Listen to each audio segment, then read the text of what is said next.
Hello, everybody. All right. Ah, Oh, and I'm looking up. Let me pull this down here. There we go. Well, hello, everybody. This is another live stream Q&A for Trumpet. And we've already got a question from Sean. So let's start with that. Sean says, one of your listening assignments is A2 number 7 by Brandon Redner. How important is it for us as trumpet players to get that efficient on the horn? Do we need to work on things like that? That's a tricky question. Do we need to work? Because that's, in terms of virtuosity, that's pretty much as virtuosic as it gets. If I remember right, I haven't heard it in a while, but if I remember right, there is a lot of technique in that piece. And I remember reading the story about Miles Davis when he moved to New York. And he was frustrated because at one point he realized that he would never play as high and as fast as Dizzy Gillespie. Now, you know what? Every time I talk about the history, I have to state that same caveat that I've been saying, and I know it makes me sound almost apologetic and unbelievable, but I have to do this. I'm compelled to do this. I don't believe now everything I learned. So when I talk about this stuff now, I talk about the jazz lore, Lore, right? Or trumpet lore, Lore. So there's definitely no question that this is part of the jazz lore. That I won't apologize for. Whether or not it's true, that's something I don't trust anymore. But in this sense, because the story itself is educational, I think it's worth sharing it, whether it's true or not. Okay. And yes, so Miles Davis came to the conclusion one time, at one point, that he would never play as high or as fast as Dizzy Gillespie. And remember, at the time, bebop was just getting started. Bebop was a new thing. It was the new style. And Charlie Parker and Dizzy Gillespie were working together. And then Miles Davis took Dizzy Gillespie's spot with the Charlie Parker Band. So we have the earliest recordings. I might be wrong about this, but the way I remember is the earliest bebop recordings were Charlie Parker and Dizzy Gillespie. Then the two of them split up. And then it was, amongst other players, Charlie Parker and Dizzy Gillespie and Miles Davis. And Miles was not as technical as Dizzy Gillespie. And I have sort of the same, how do I say this? I have sort of this, I can relate to that story myself in my own career.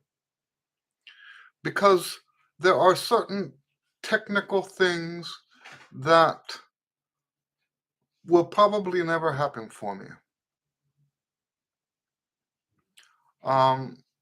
The speed at which people play Carnival of Venice, I don't know how in the world their valves go that fast.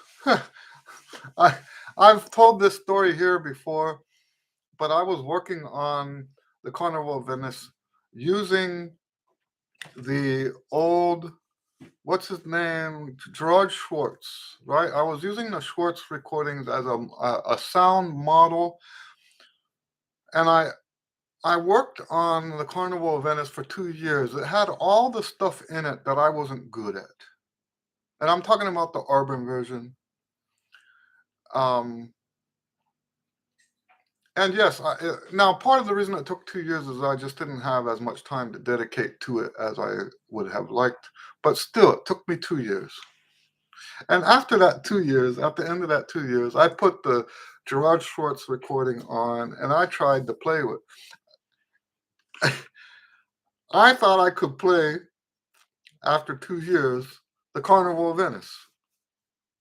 And I'm playing along with him, and I'm thinking, "Oh my, I can't play this nearly as fast as he does on this recording." And that's after 2 years of working on it. And now, of course, hello, Gabriel, nice to see you. Of course, I do think there is a physical limitation on the difference between cornet and trumpet. Cornet has a shorter valve stroke. Well, at least let's put it this way. Some of the older cornets have a shorter valve stroke, and that could account for some of the tempo difference, but it doesn't account for that much of a difference. I can play Carnival of Venice. I cannot play it that fast. Um, so there are certain limitations, and I think it's a good thing to recognize our own limitations. Now, let me point something out though. When we acknowledge those limitations, do you think it's ever okay to say, "Oh well"? Yeah, you know what this reminds me of? An idiotic conversation I had on Facebook one time. Hello, Karen. Nice to see you.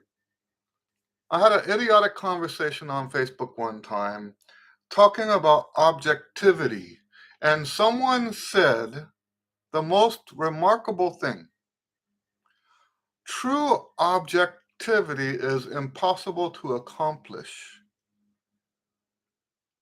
And that was his excuse for not putting any effort into being objective. What a stupid excuse for not striving to be objective. You'll never be truly objective, so why even try, is what he was saying. He didn't say it that way, but that's the essence of what he's saying. You cannot be truly objective, so might as well wallow and bask in your subjectivity. And I see the same thing with technique. Acknowledging that you will never be as technical as uh, Brandon Ridenow does not mean that you ever stop striving for that kind of technique. Now, how much time do you have to dedicate to that? Maybe there isn't enough time to ever accomplish that. Maybe how much progress you make on your own technique after years is just this much. In principle, that's enough to justify working on it. Now, let me tell you how I feel about some of this stuff, though. I do believe that the effort that you invest should first be invested on the things that produce the greatest. I don't. I was about to say results, but and that's a good word. But let's use instead the word benefit. So there are different kinds of technical things. Let's look at the way I have the jazz technique divided. The first thing I have in technique, in the broad category of technique, the first thing I have is scales. And you master your scales to increase, and you guys know, all of you guys that are watching this know that for scales, I do tonalization studies. But you master that first because there's the greatest benefit comes from mastering the scales. So that's where your investment should go first. And then secondly, to the arpeggios. So the scales are most beneficial. The arpeggios are second most beneficial. Now, I'm not going to list everything here, but there's stuff on the other end of that spectrum. And I call that other stuff chromatic patterns. For example, and I'm going to do it slow motion so you hear it. And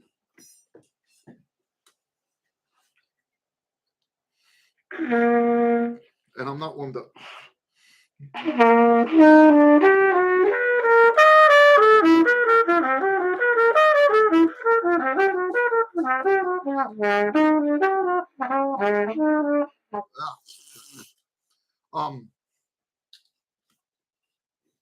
That's one of many, many, many different chromatic patterns that I know. Now, what is a chromatic pattern? A chromatic pattern is something that's not diatonic. So in that case, I was playing stacked fourths. We call it chordal pattern, Quartal, chordal jazz pattern. And the way I do it is a little different from the way other people do it, but it's essentially the same thing. I try to make it a little bit more melodic so that when I ever use it in a solo, it will sound more melodic. I am getting more and more away from that kind of thing, but that's not related to what we're talking about. So I say on the other side of the spectrum. Why am I putting that on the other side of the spectrum from scales? It's because there's less benefit to practicing those weird patterns. And there's books, and I don't want anyone to hello, free LM, LM90. Nice to see you. I don't want anyone to think I'm speaking badly of these books. I'm not speaking badly of. I have them. I have in the past practiced them.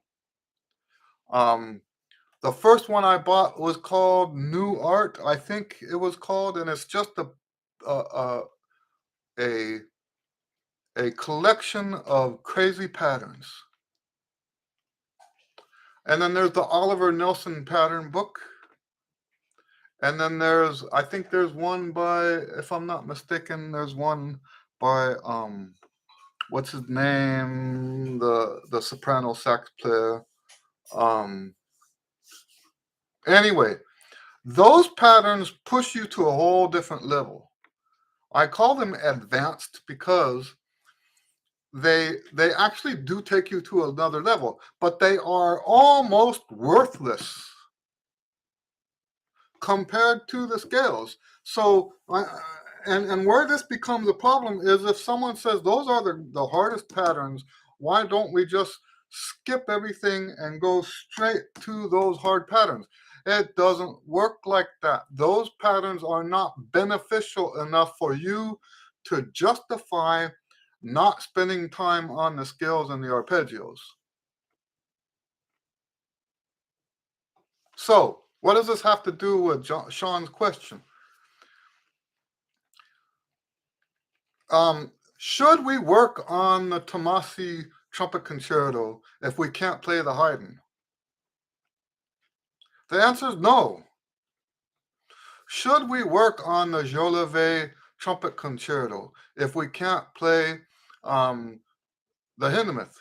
The answer is no. That is not beneficial enough to your playing to justify skipping the stuff that's more beneficial. Okay, I hope that makes sense. So when it comes to technique, we should always be striving for greater technique. I do. That's why I still practice the tonalization studies. That's why I still practice material that I can't play. All right. But to put all that stuff on hold and try to practice his etude number 7, I think is a mistake. That's a listening assignment that is not meant for you to say, oh, let me try to practice what he's practicing. You're not ready for that. Okay. Now, I don't remember which one is. He did a bunch of these etudes. I don't remember which one 7 is. I remember them all being quite virtuosic. Okay. Anyway, Gabrielle says, please, can you make a classification also for classical music? What do you mean by that? You were probably referring to something that I was already saying, and I don't remember what I was saying. So Gabrielle, please clarify what you mean by classification.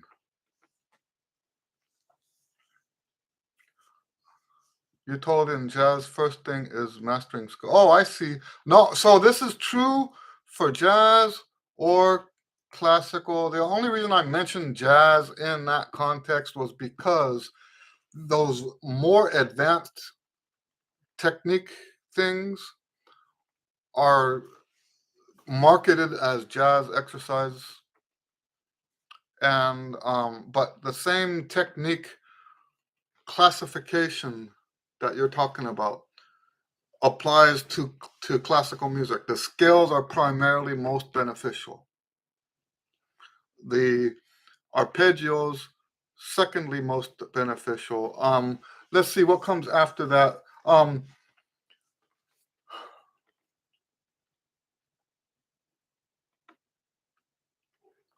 So there are some. I guess the next thing I would put is what I call harmonic studies, which could be like, for example, um, now for the young students, I have very simple harmonic studies that are like arpeggiated ba ba beep beep ba ba beep beep ba ba beep ba ba ba ba ba ba ba beep ba bum. They go 1 chord, 4 chord, 1 chord, 5 chord, 1 chord. But the more technical example of harmonic studies would be things like some of the Sigmund Herring books. The Sigmund Herring books are very harmonic, right? So they've got the scales, they've got the articulation, they've got the arpeggios, but now it's all mixed up into a soup of music. So you could say that would be the next thing in line after the arpeggios, is like mixing it all together. And then there is the chromatic patterns in classical music, right? It's just, it would be practiced differently. So you can have, now this is, you don't often hear classical players teaching this, but if you have the technique to go this far, once again, I would not recommend this for anybody that hasn't already gone through all the major scales, all the minor scales, the chromatic, all the different arpeggios. I wouldn't recommend what I'm about to show you on the classical side until you've done all that other stuff.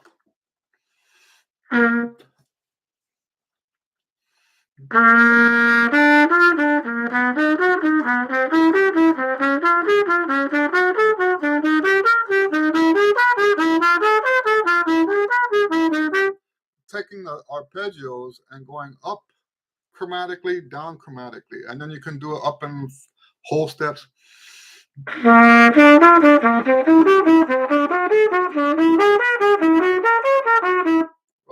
stuff like that. You can do that. And that's beneficial. I'm not saying it's not beneficial. I'm saying it's not as beneficial and it's not as important as the mastery of the scales and the arpeggios. And then I would even say to be able to play all the Herring books, right, on the classical side, if you can't play those Herring books, You shouldn't be doing that yet. Okay. Free LM says, what's your opinion on using practice mute? You know, here's what I would say. Okay, so this is for myself, right? This is what I do. I would much rather, when I have to practice and I'm in a place that I have to be so quiet that nobody can hear me, like in a hotel room or something, I don't use the mute. I practice what I need to practice, but as softly as possible. Okay? So, like if I'm doing what I just did for you.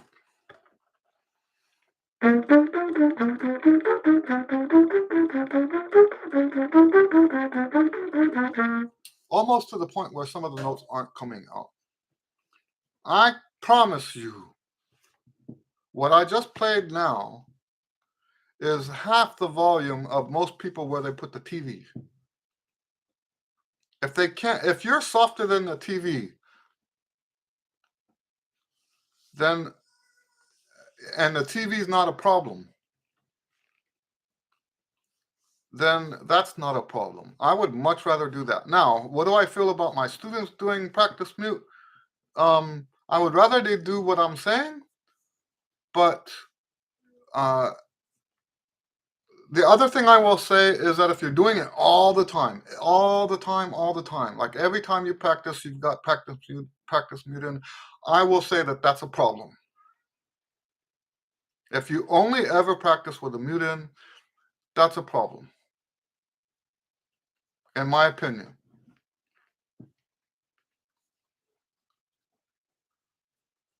So that's my stance, and you guys have probably heard me say that before. Karen says, what do you assign for listening assignments? What would you recommend? Okay, so I actually have an ongoing playlist that I keep adding more to. This is one of my oldest playlists. Let me put a link. Now I have two ways that I do this. There's that page, I think you know about the page on my website that has the players, and you can look up the players and find stuff that they now let me see. So yeah, there's a page on my website, but the I think what he's talking about is my trumpet student listening assignments. It's a playlist. It's got 340 videos, 1,700 views. How's that, huh? Let me see here. How do I? Okay, there's the share button. And so here's the way I do this. I'm going to put the link here. That's my student listening assignment playlist. And the way I do this is when I'm poking around online and I see a trumpet player video that I think the students should see, I put it in this playlist. The newest ones are at the top. So like I'm looking at it now, and it's got Dexter Gordon and Red Rodney. And it's a video. You get to actually see them playing. Red Rodney, remember I was just saying that Miles Davis was one of the guys that took Dizzy Gillespie's spot. Red Rodney was also one of the guys that played in that band with Charlie Parker. And now you get to see him as an old man in 1974 playing with Dexter Gordon live. It's some foreign thing. I forget where he's playing. But yeah. So that's the listing that he's, and I do recommend following that. So either go to now let me find the one on my website. And I know that Karen, that you know where this is, but I'm going to share it so that everyone else can get to it. This, for a while, this was the most popular page on my website. Okay, so that's the link to that page on my website. Now, you can go there and listen to these guys according to the player, according to the musician. These are the guys that I recommend. Now, this is only the classical one. Oh, is it the classical one? Am I? Oh, okay. So you can click through. The jazz thing is not there yet.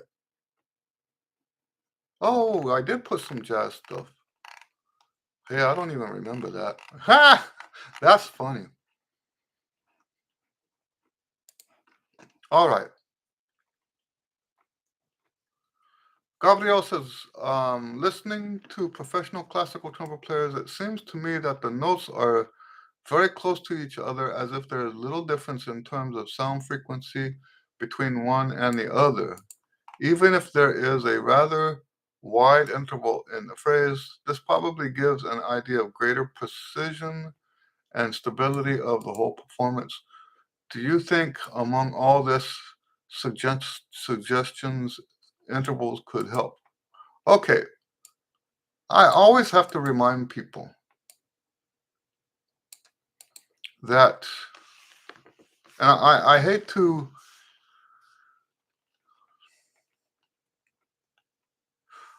I on the one hand, I really believe in this whole listening thing. I actually do.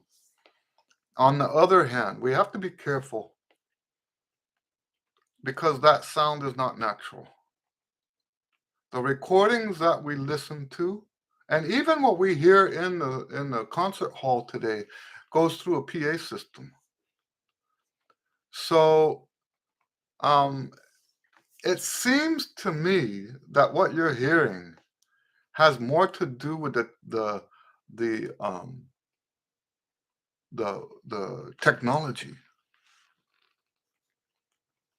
Now, maybe you've heard some people live and it still impressed you that way. I don't know. But there is a certain.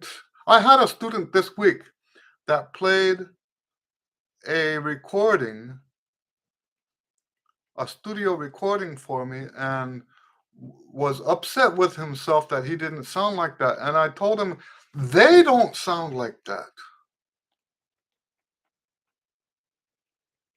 If you found a like, because this guy was recording himself on his phone and comparing it to a commercial album that was recorded in the studio. If you guys knew, and I've said this before, I'm going to say it again. If you guys knew just how fake that sound is. Now, I still recommend the listening because you still get the phrase and you still get the essence of what the music is. But you have also heard me, though, say that the most valuable listening you can do is live.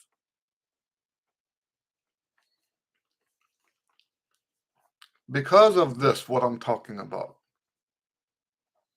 There are aspects of what you hear in a recording that are not real.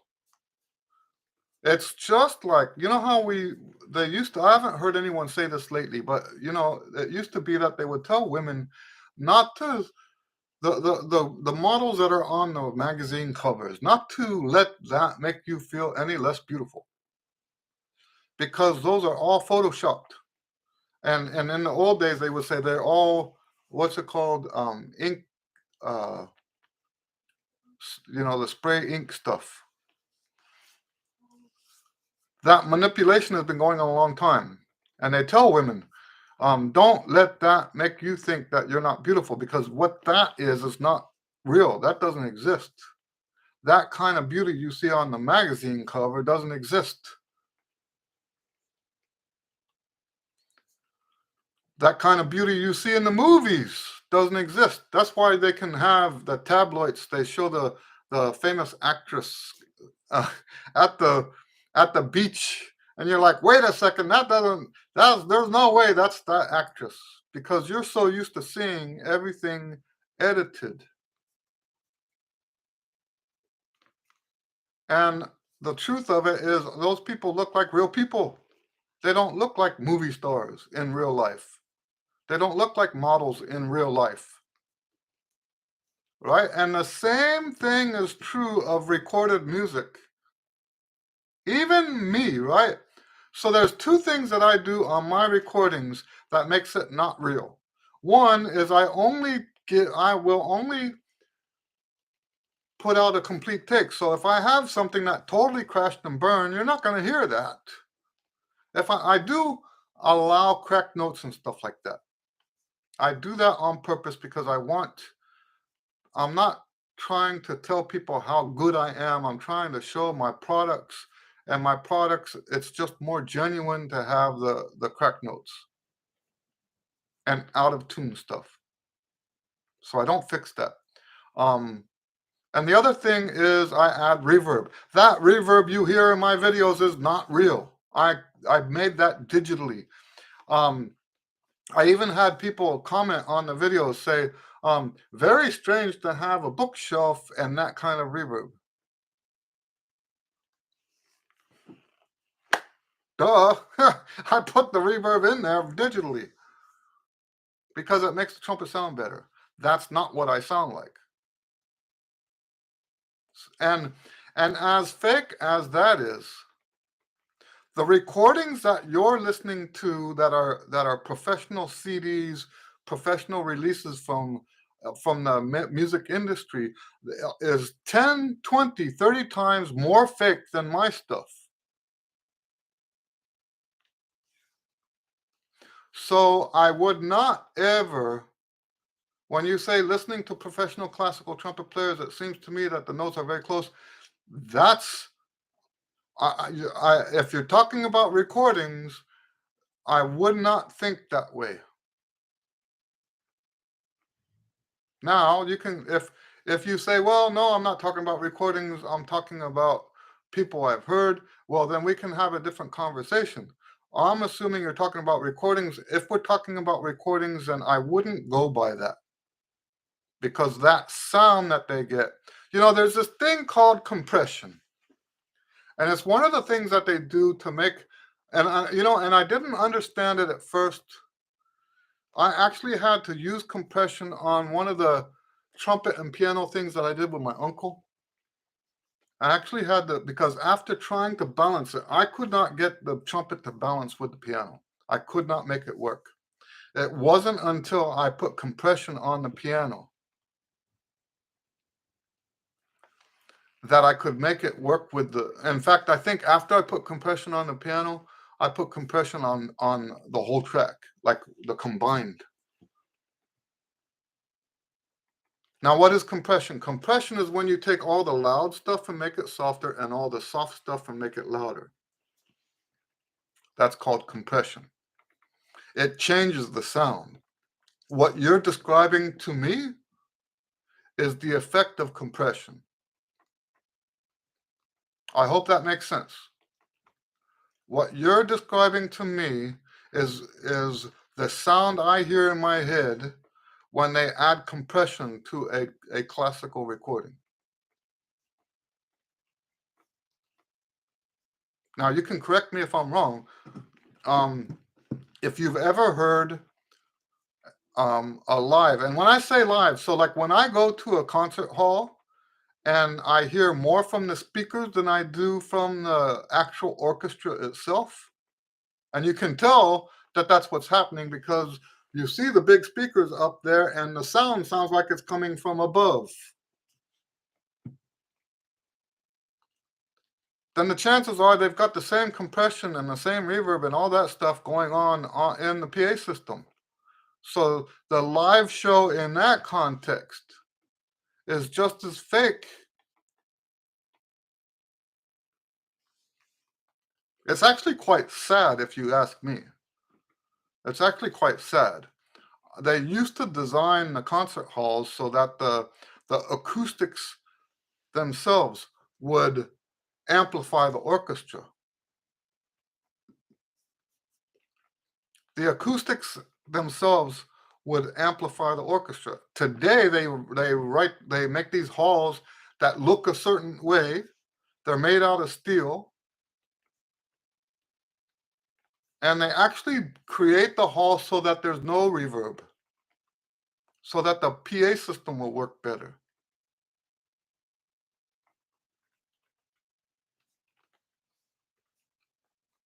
And that's why I'm saying, it's actually quite sad, because you're not hearing the true sound of the orchestra. Even going to hear the orchestra live, you're not hearing the true sound of the orchestra. So when would you hear the real sound of a trumpet player? Go to a brass quintet concert that's more intimate. Like if you have a brass quintet at a church, go see the brass quintet at a church. Go see a solo trumpet and organ. Go see that at a church. And you'll hear that beautiful sound. But it won't sound anything like what you're going to get on a recording. It's an entirely different thing. And the reverb and the compression, that's just the beginning of it. They have different EQ levels. There's a bunch of stuff that they do to the music to make it sound better. And I'm telling you, as a teacher, I have to say this. It has the same effect on us as musicians as the models on the covers. It has the same effect. We hear that, and then we hear our own playing, and we're like, why do I sound so bad? Because we think that's real. Hello, Jeffrey. Nice to see you. Now, that said, do I think intervals help? Yes, of course intervals help. Now, why don't I have intervals on my list of technique? I think because I put intervals in with the scales. So like the traditional Arbin intervals, that's a scale study.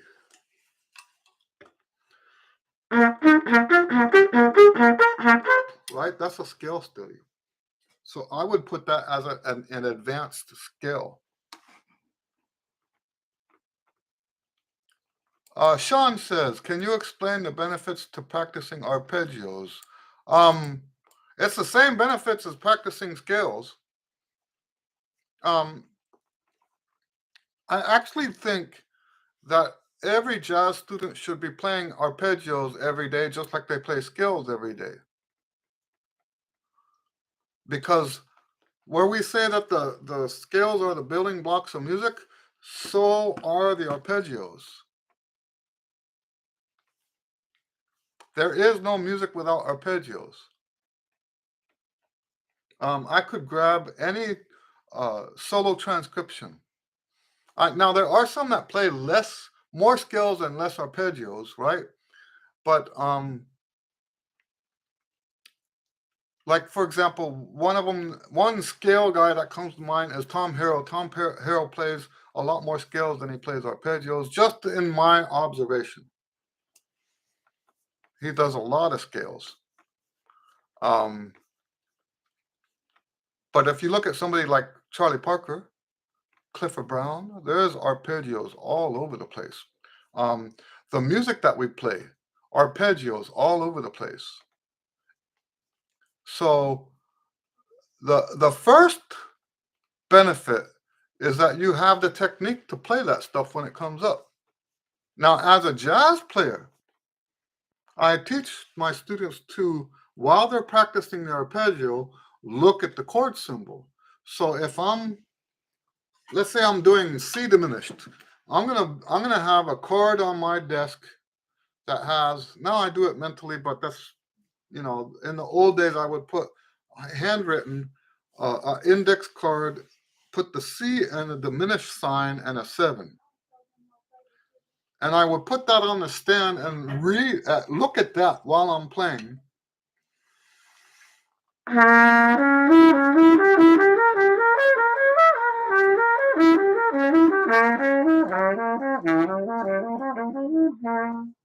I'm gonna look at that symbol while I'm playing the pattern. That way I mentally associate what that symbol looks like and what my fingers and my ears are doing during that symbol. And that's what I tried. Now, I try to teach this to the students. But remember I told you about the hierarchy, that the skills are most important? I have very few students that take the skills seriously enough that we can dive into the arpeggios. When the students don't get the arpeggios from me, it means that I don't actually believe that they're being um I don't actually believe that they're practicing the scales enough. Remember what I said about practicing the really, really hard stuff? There's no benefit to that if you don't do the easier stuff, more beneficial stuff first. The same thing is true going from the scales to the arpeggios. If I don't think you're doing the scales enough, then that's where you are. That's where you are as a student. You're playing the scales. Now, some people don't want that kind of technique, and they're not driven to do that. Okay, so that's part of the reason why I don't have any students that do that. But I don't mean any. There are a couple that are doing the arpeggios because I trust that they're doing the scales. And let's talk about how I trust, right? So with the students that, and I hope anyone that watches this doesn't feel offended, because I gauge the students. I look at where they are and whether or not they're ready to go to the next level, right? Um, and I can promise you that if you're not writing the scale stuff down, if you're not somehow organized about the scales, it's pointless to go to the arpeggios. It really is. If you're not dating the scales, if you're not dating, if you don't have that system in place, the the there are so many more arpeggios than scales when you first get started. And it just doesn't make sense that if you can't handle the scales yet, then there's no point in doing the arpeggios. I hate to put it that way. Now, I don't belabor that in the lessons. And maybe if I did, maybe more people would do the scales more, and then I could move on with them to the arpeggios. But that I haven't been doing it that way.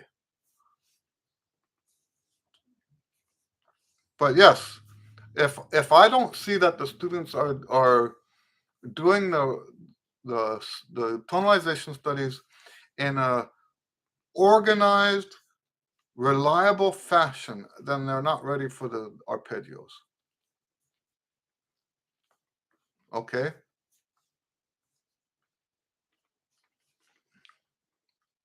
Gabriel says, I often go to Scala Theater in Milano and San Carlo in Naples for classical music, but unfortunately, I've never seen a trumpet concerto. Yeah, I understand that. Is the sound you broadcast during Q and A digitally threaded? Um, so my sound on this is um on the Q and A is terrible, terrible sound. I was going to talk to you guys about that. You'll notice that I did not play this morning because every once in a while I'll go back to a Q and A and I'll listen to it. And the trumpet at the beginning of it has been so terrible sounding that I decided today I'm not doing that until I can get a better setup here. So so no, the sound I have here on the Q and A is raw. There's no there's no editing there whatsoever.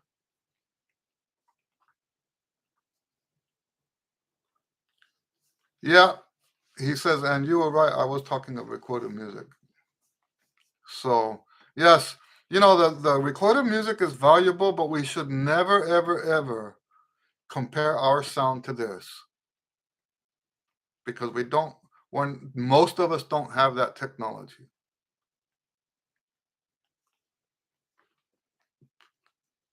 All right, good questions. Any other questions that you guys can think of?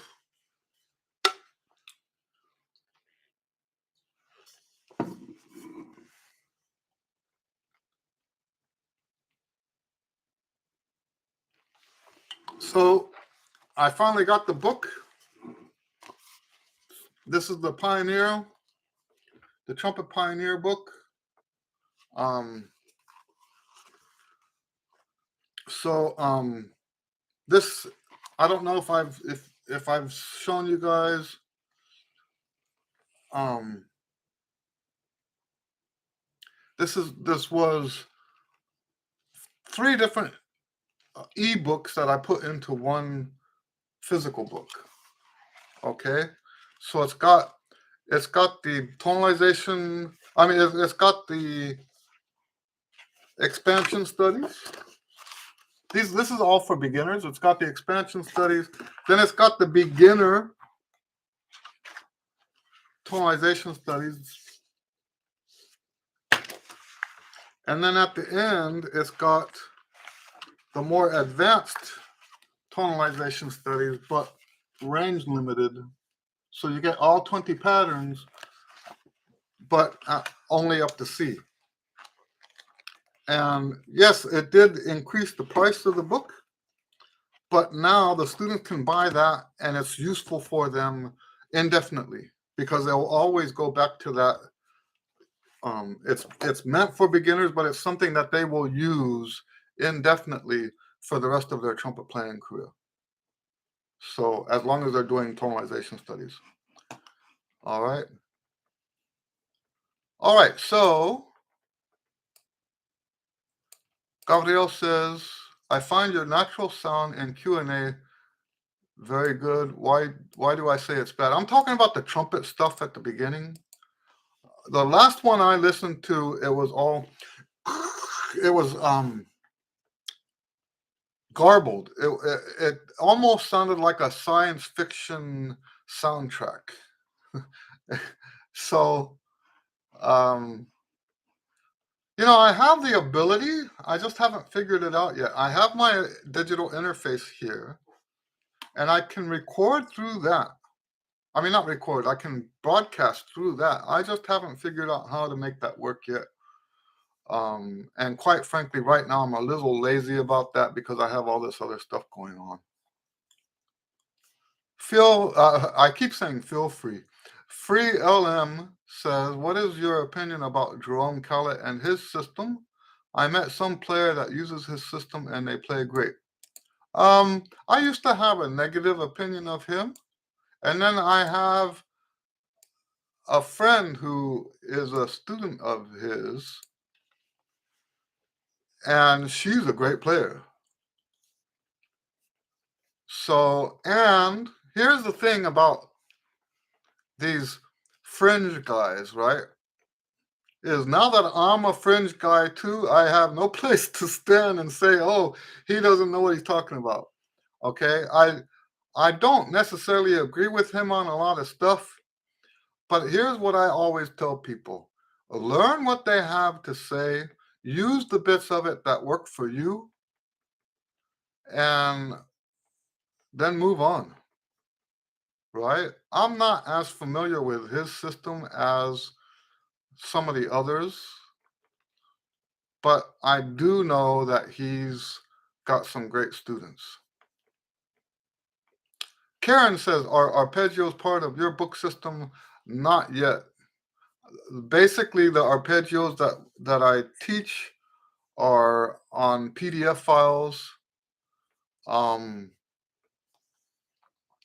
And we start off with the arpeggio expansion. And I don't even have a full set of the arpeggios because most of the time, to tell you the truth, most of the time we do it without looking at the music. It's something that we do. I give them the chord and they arpeggiate the chord. We can talk more about that. Gabriel says, is Jerome Khaled the super chop system? Yes, I think that's what he calls his thing. I've seen Jerome Khaled since 1980. He used to be at all the conventions. And one of the reasons I stayed clear away from that was because my teacher told me to stay clear away from that. And um, so Jerome Khaled could play really, really high, but it was always really, really small. Um, and I'm not saying that as a judgment of his playing. I'm saying that as that's what I always heard him do at the conventions, right? He would play these.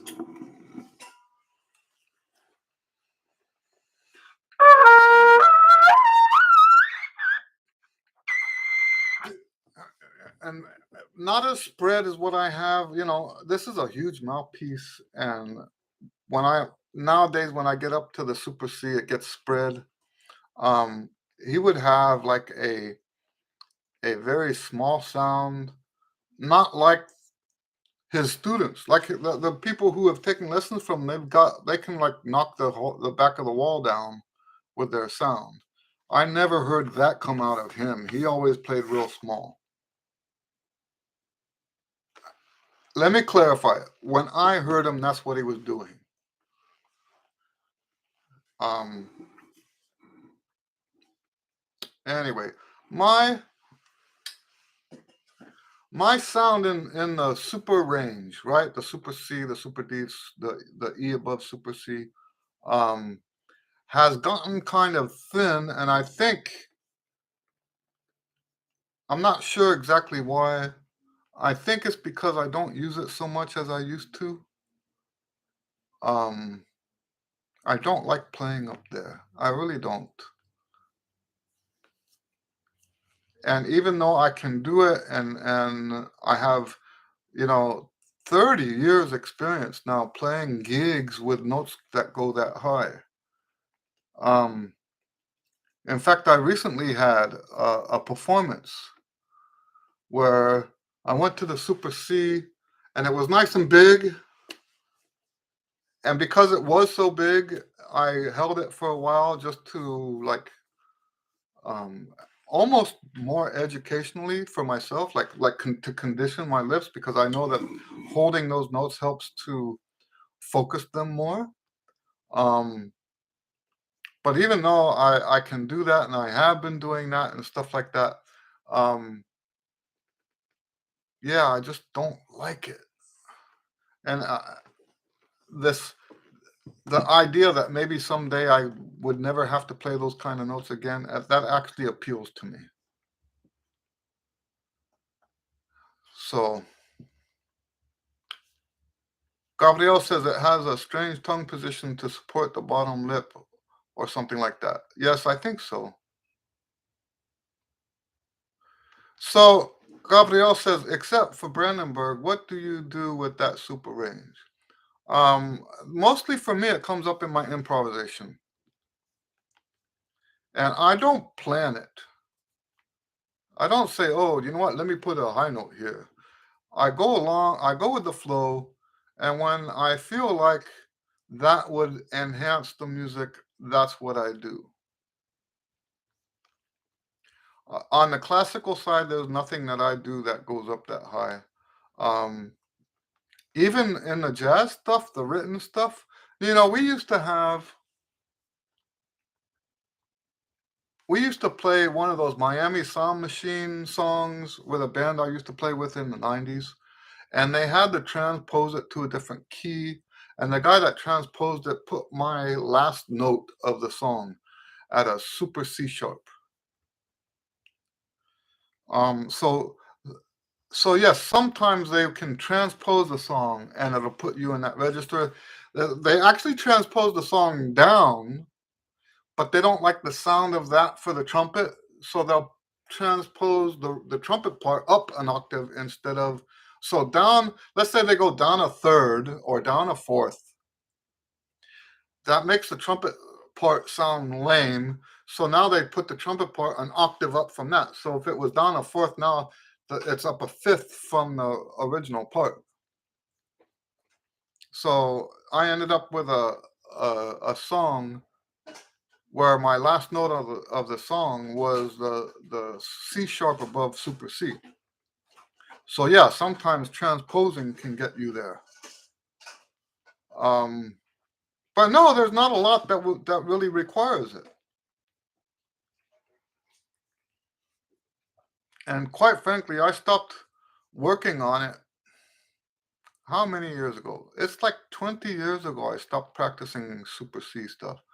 I decided that um, it wasn't worth the effort.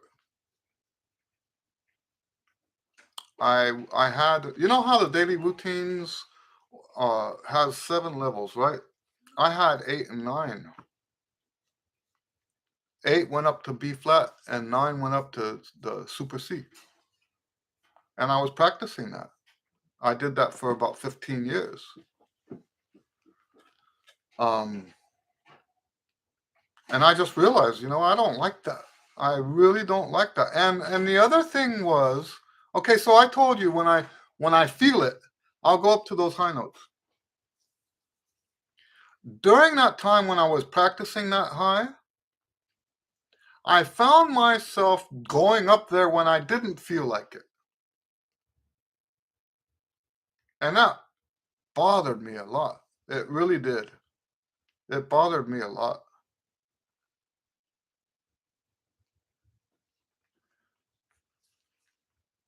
Gabriel says, I think 80% of music is written inside the staff. That's true. Feel free. I keep saying feel free. Free LM90 says, I want to share a feedback of practicing your routines. Sounds good to me. I think you mentioned that last time we had this.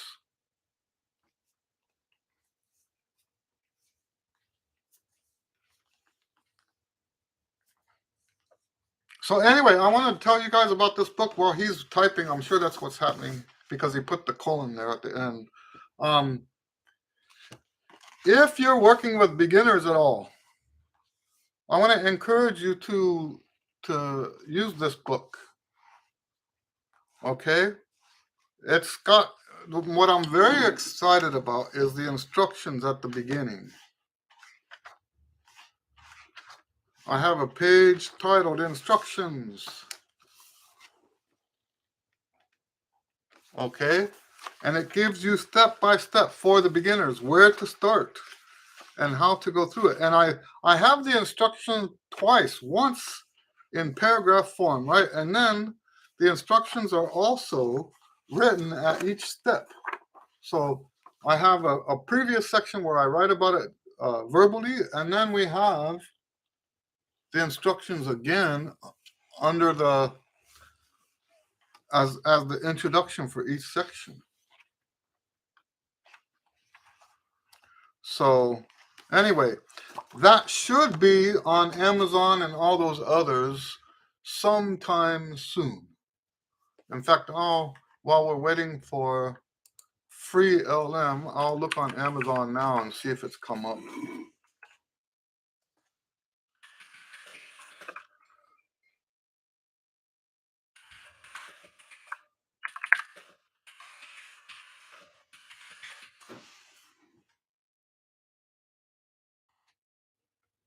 Nope, not there yet. Sometimes it takes a while.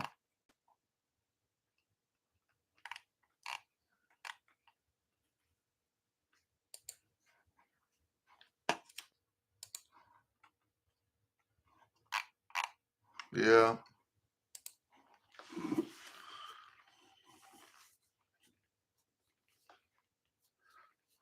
Free says, I bought Trumpet Chops Pro and I did it for a month with huge benefits, but I didn't have concerts. During December, I had lots of gigs and I wasn't able to play the pro routine and gigs together, so I moved to Trumpet Chops Player and gigs in the same day, perfect balance. That's great. That's great. See, that's what the scalable, when I first wrote the different levels, I hadn't had that in mind, right? Those were just routines that I wrote for different skill levels of player, right? So the beginners would have the very lowest level, and then there were 7 different levels all the way up to the highest level. After that first book was done, that first routine book, I realized you don't have to practice your highest one every day.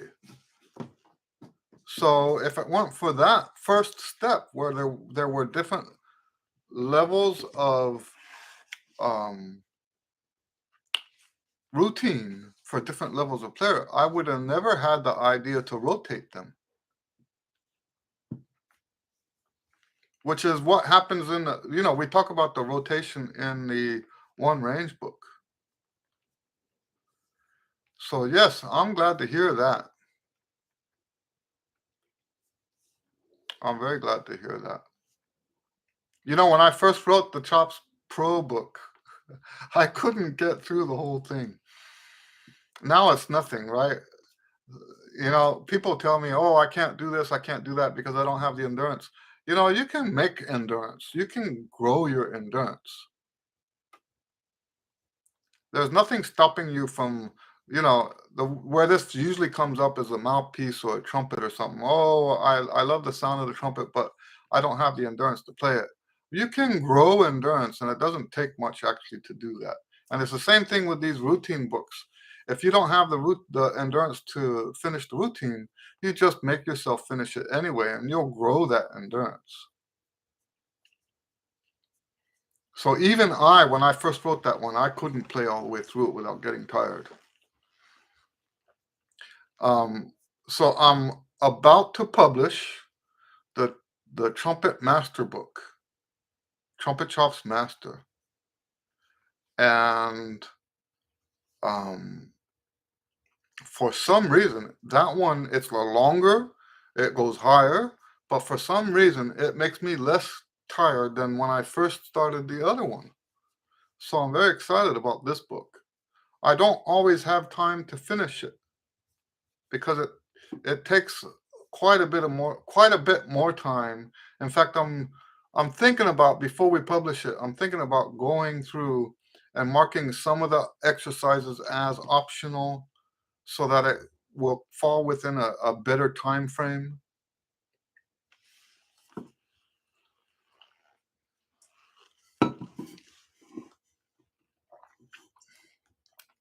So yeah. Any other questions? I wish it would tell me. I wish this chat would tell me if someone's typing, you know. Free says, after a month of pro routine, my playing is far better. That's great news. We that's the kind of news that we love to hear here. All right, guys.